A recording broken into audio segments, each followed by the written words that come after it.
Muy buenas a todos, espero que estéis bien. El objetivo de este vídeo es terminar de ver los apuntes del tema 2, ¿de acuerdo?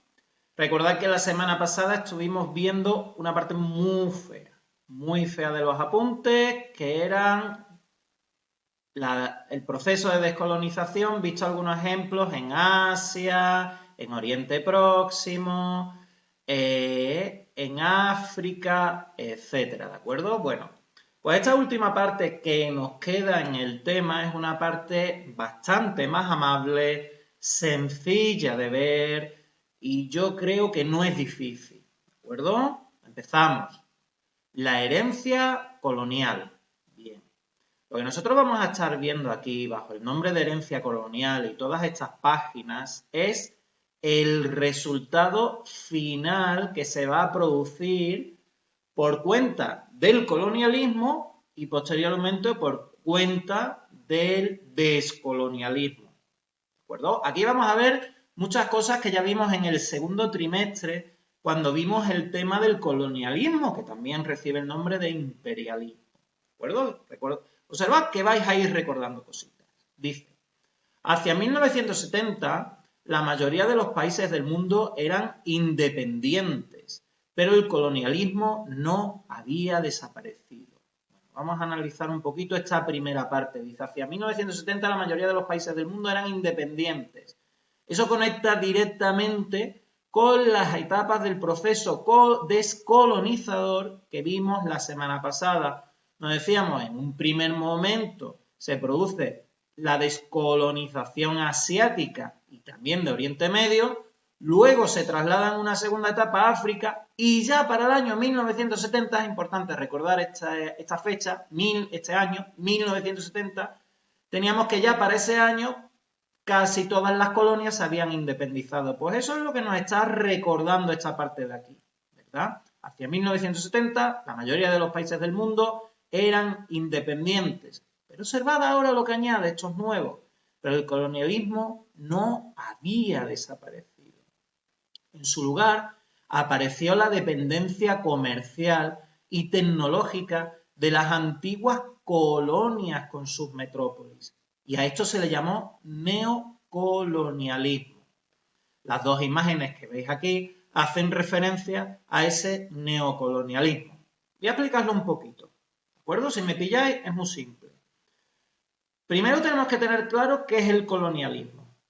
Nosotros sabemos ya que el colonialismo es el proceso mediante el cual un Estado, un país grande domina a otro.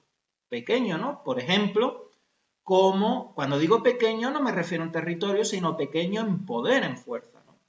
Por ejemplo, como Gran Bretaña, que era un país militarmente fuerte, tecnológicamente fuerte, etcétera, dominaba diversas regiones por el mundo. Por ejemplo, Egipto, que a pesar de ser un país muy grande, pero un país que no contaba con ese desarrollo militar o tecnológico, por ejemplo, que sí tenía Gran Bretaña, ¿no? Entonces ese es el colonialismo, como un país poderoso controlaba territorios menores repartidos por el mundo y a eso se le llamaba las colonias, ¿no?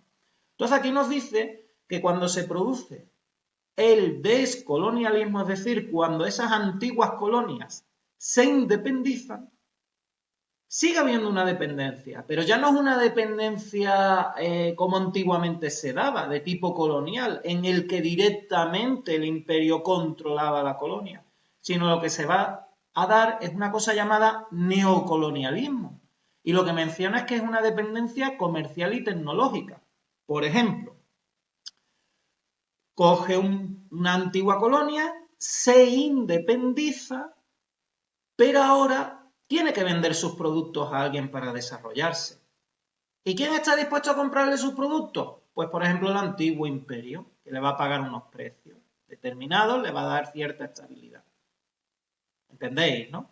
O, por ejemplo, tú como reciente colonia independizada, como nuevo país, necesitas tener una maquinaria y unas inversiones para el desarrollo de tu país, pero tú no tienes dinero.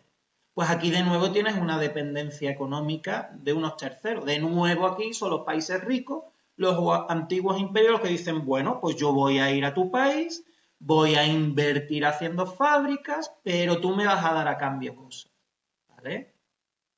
Al final, ¿qué es lo que sucede aquí? Explotación.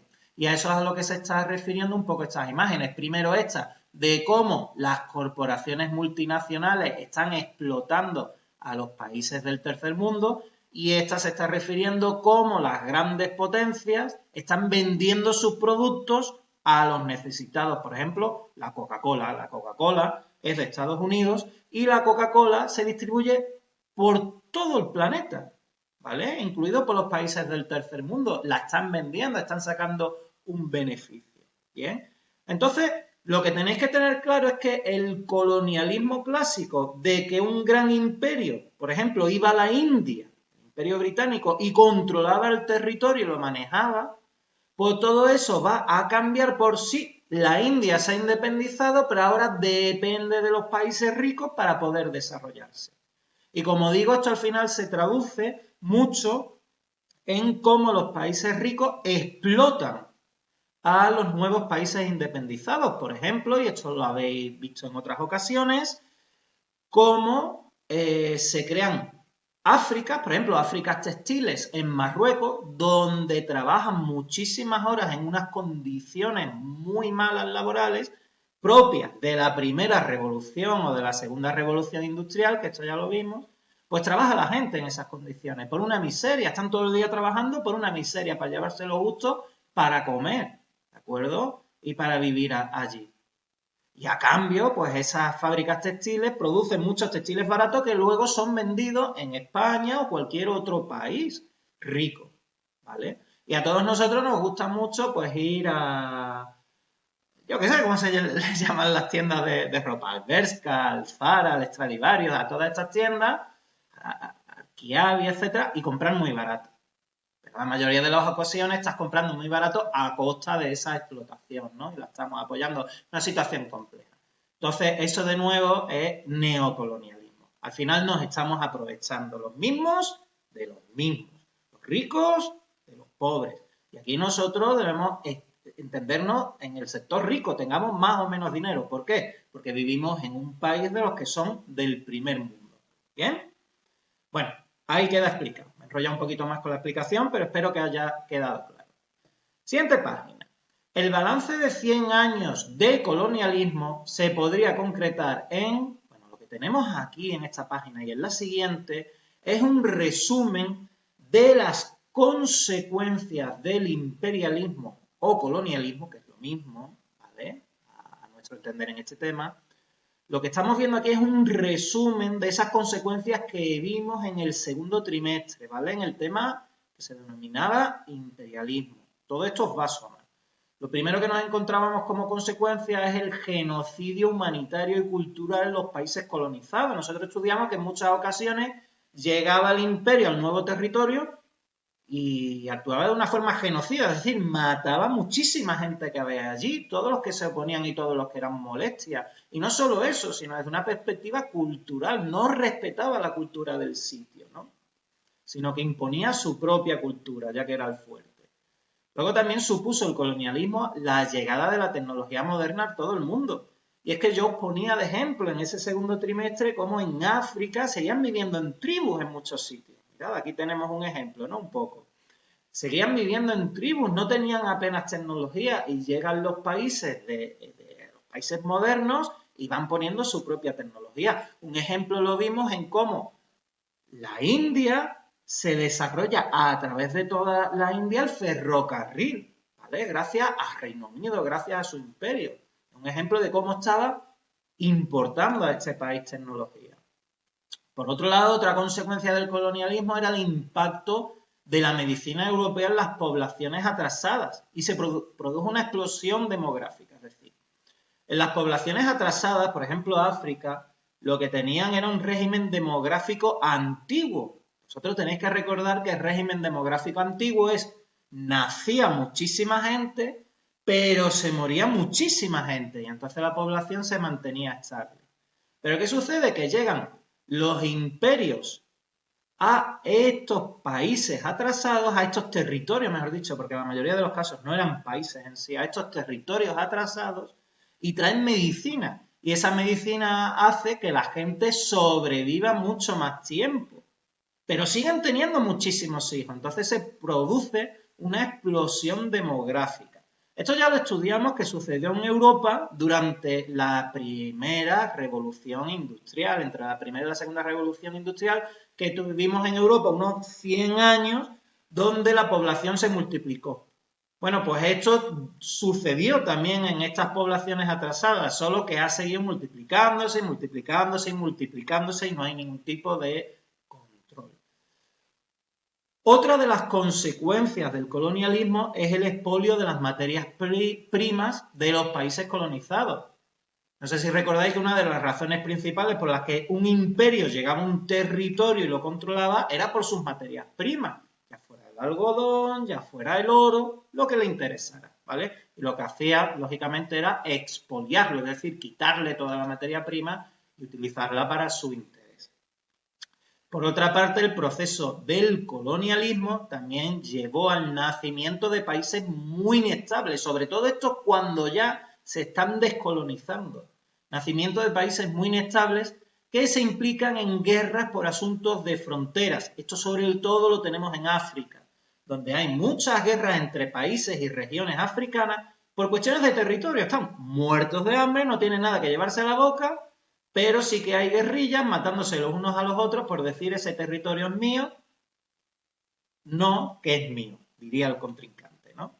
Es que me lo he explicado aquí, os vuelvo a decir. En África sucede en algunas regiones o territorios donde están muertos de hambre, decía, pero se están peleando entre sí con guerrillas por un trozo de tierra que no tiene nada, ¿de acuerdo? Ahí es donde yo os mencionaba, ese territorio es mío, pues voy a ir a matarte. Y su contrincante, el adversario, pues piensa igual, que tiene que quitarle el territorio.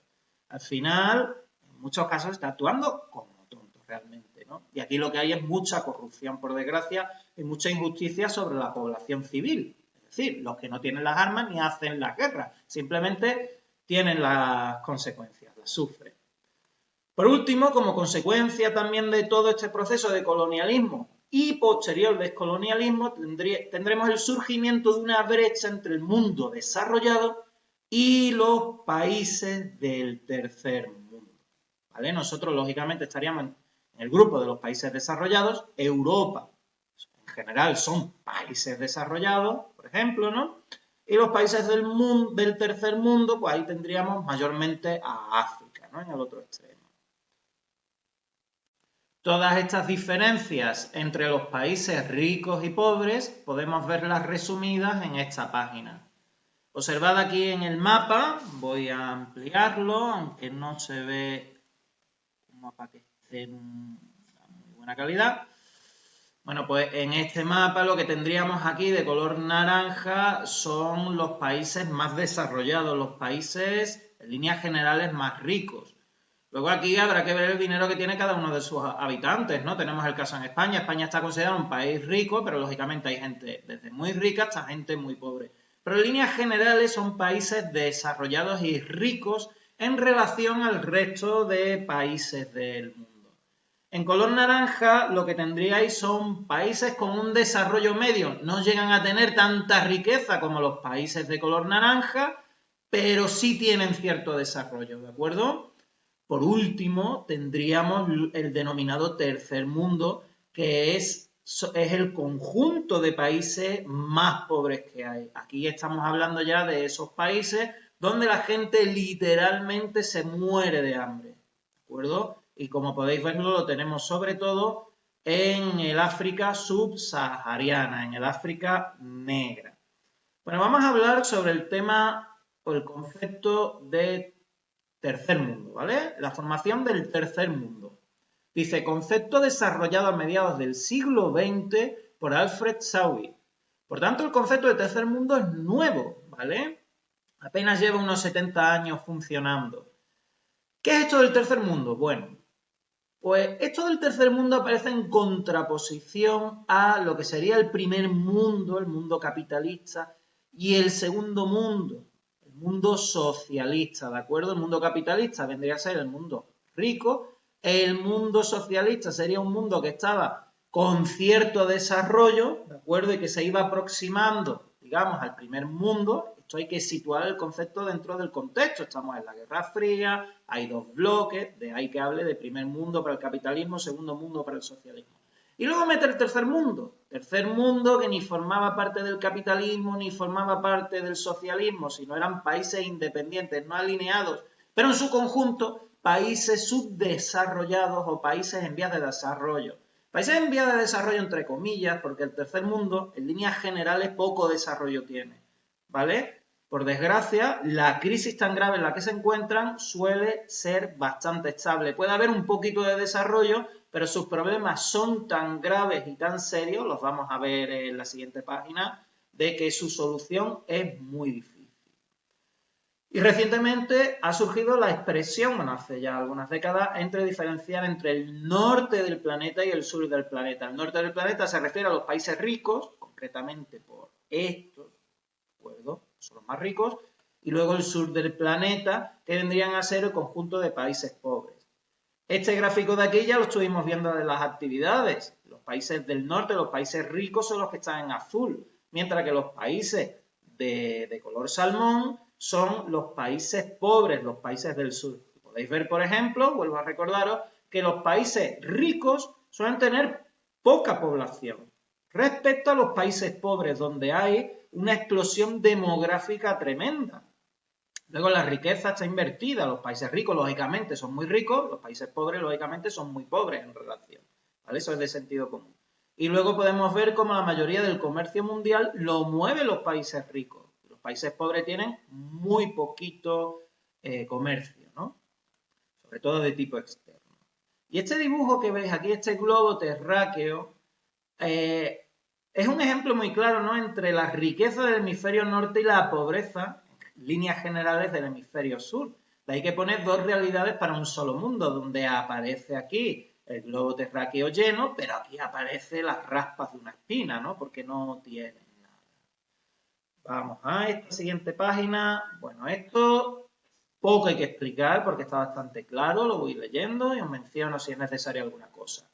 Dice, las características del tercer mundo, es decir, las características de todos estos países del mundo que son los más pobres, ¿de acuerdo? Y que también estuvimos viendo muchas fotografías de cuáles son los problemas que tienen estos países pobres. Que os explicaba, hay muchísima gente, está masificado, las economías están atrasadas, hay poca tecnología, hay muchas guerras, hay mucha corrupción. Estuvimos viendo fotografías muy duras, ¿verdad? En el apartado de actividades. Leo, dice, los países del tercer mundo tienen población a la que no pueden alimentar. Literalmente no la pueden alimentar. Se mueren de hambre. Economía atrasada y agraria, es decir, el motor de la economía sigue siendo la agricultura, como era en la Edad Media o en el antiguo régimen. Y tienen una economía atrasada, es decir, se está trabajando la agricultura con unas maquinarias mayormente antiguas. Ellos siguen estancados en maquinarias de la Edad Media y el antiguo régimen, ¿vale? Donde vimos que tenías que trabajar muy duro la tierra para conseguir unos mínimos beneficios, ¿no? Paradójicamente, pese a ser agrícolas, no tienen alimentos. No tienen alimentos porque de una parte tienen que vender alimentos, los venden a otros países para poder conseguir dinero e intentar lograr cierto desarrollo industrial, ¿no? Porque sin dinero no pueden desarrollar esa industria que necesitan. Pero de otra parte, como tienen muchísimas bocas que alimentar, muchísima gente, y la economía es atrasada y poco eficiente, pues al final no tienen alimentos. Como os mencionaba, no tienen industria. Y luego, por otra parte, nos encontramos ante graves problemas medioambientales. Hay muchísima polución, hay muchísima basura. Vaya, aquí que me está diciendo cosas el antivirus. Pues muy oportuno. Pues lo dejamos ahí. Analfabetismo. No se puede modernizar la economía porque la población no está preparada. Aparte que es muy difícil que alguien llegue al tercer mundo y quiera invertir, porque la mayoría de las veces dinero que terminas perdiendo por una razón u otra, nos encontramos con que la población no está preparada, no hay apenas escuelas, no hay apenas formación, es un país que no puede levantarse, que por desgracia está estancado. No hay ahorro ni hay inversión. Todo el dinero se utiliza para sobrevivir y la economía, por tanto, está estancada. Ellos viven con lo justo. Esto es como uno que tiene el dinero justísimo para llegar a final de mes y poder pagarse la vivienda, un poquito de electricidad, de agua, comida y ya está. Claro, tú de ese ciclo no vas a salir y va a ser muy difícil, necesitas ganancias extras, ¿no? La violencia y la corrupción son endémicos. Endémicos significa que siempre están ahí, que forman parte del sistema. Nos encontramos con que los señores de la guerra dominan la política de muchos países. Esto se da en África, ¿vale? En muchos países africanos del tercer mundo hay gente muy rica, que forma parte de los señores de la guerra, bueno, rica entre comillas, ¿vale? Y hay que entender la riqueza aquí de diferente manera, porque igual un señor de la guerra que lo que tiene es un par de jeep, una casa de campo que está más o menos bien y unos cuantos hombres a su servicio, pues está allí considerado ya súper rico, ¿no? Pues estos señores de la guerra dominan determinados territorios de forma muy violenta, como indica su nombre, son guerrillas corruptas, ¿no? Que se aprovechan de los recursos que llegan de fuera, explotan a los civiles del territorio, bueno, horrible. Luego, por otra parte, en estos países es habitual que las guerras civiles y las guerras entre estados vecinos duren años, conflictos constantes, como os mencionaba minutos atrás, por cuestiones territoriales, ¿no? Os decía, no tienen nada que comerse a la boca, pero sí se están gastando dinero en un fusil para hacerse la guerra por un territorio. Esto al final es que está muy movido por los señores de la guerra, que son los que más se benefician de toda esa miseria. Y por último, ya lo he comentado en otras ocasiones antes, tenemos esa explosión demográfica. Hay demasiada gente, el crecimiento de la población se come literalmente los recursos. Esto es como si a una casa llega poca comida y hay 20 bocas que alimentar. Al final están todos muertos de hambre y necesariamente algunos, por desgracia, van a terminar muriendo. La evolución económica de los nuevos países. Características del subdesarrollo. Bueno, esto cuenta un poquito las características que hemos visto antes desde otra perspectiva. Nos dice, desarticulación de la agricultura, orientada al exterior. Claro, muchas veces la agricultura no está tan orientada a las necesidades propiamente del país, sino a vender unos productos a otros países para conseguir dinero, ya sea los corruptos para llevárselo a su bolsillo, o bien, también los hay, para intentar iniciar transformaciones en su propio país, es decir, inversiones. Luego ya decíamos que tenemos un crecimiento demográfico muy elevado. Luego el recurso del endeudamiento, necesidad de inversión. Estos países están terriblemente endeudados, tienen muchísimas deudas por intentar llevar a cabo unas inversiones que nunca terminan de conseguir el desarrollo que se espera. Luego se da la aparición de unas desigualdades sociales y económicas extremas. Nosotros lo vimos en las actividades cuando tenemos aquí, voy a buscar la fotografía. Nosotros lo vimos en las actividades con esta imagen, ¿vale? Vuelvo a decir, aparición de unas desigualdades económicas y sociales extremas. Lo tenemos aquí, por ejemplo. O la gente es muy rica o la gente es muy pobre. No hay clase media, no hay término medio, ¿vale? Y por otra parte, también mencionado en esta anterior página, grave déficit educacional. Es decir, no hay formación, no hay escuela apenas, no hay educación.